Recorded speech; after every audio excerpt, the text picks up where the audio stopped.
Good evening YouTube. After 3 years makakapag-post din ulit. Ang tagal na ng huli kong post. 2 views, 3 views. Ayun, nawala ng gana. Sayang yung mga panahon na pagkakataon na sana. Kaso wala tinamad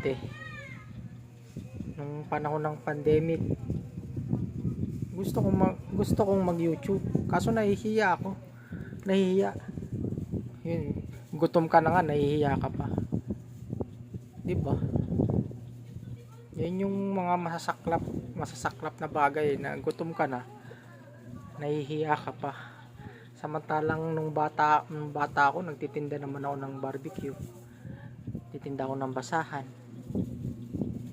Tapos nung high school ako, nagpapautos ako sa mga kaklase ko.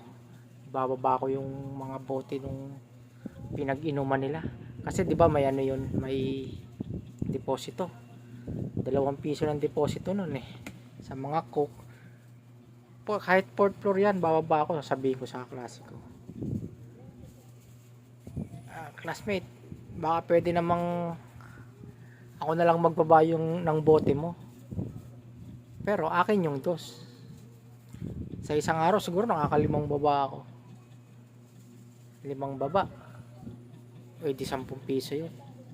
Tapos yun na yung pinanggagastos ko sa sarili ko kasi mahirap lang kami noon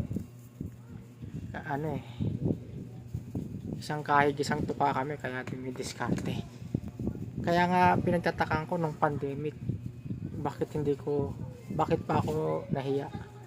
Sana noon nagsimula na ako nito, dahil nakapagsimula na rin naman ako, hindi ko lang tinuloy-tuloy. O isa rin dahilan siguro dahil tamad ako mag-edit, actually hindi talaga ako marunong mag-edit kaya siguro parang natamad ako mag-practice.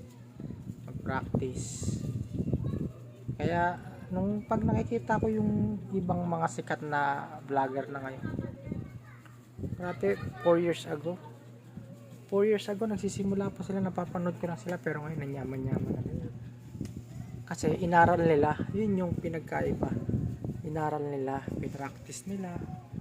Ngayon, na sila, magaling na sila. Dati siguro bubulol-bulol din sila, kagaya ko. Pero ngayon, magaling na sila magsalita, tuloy-tuloy na. Hindi na sila nahihiya sa camera.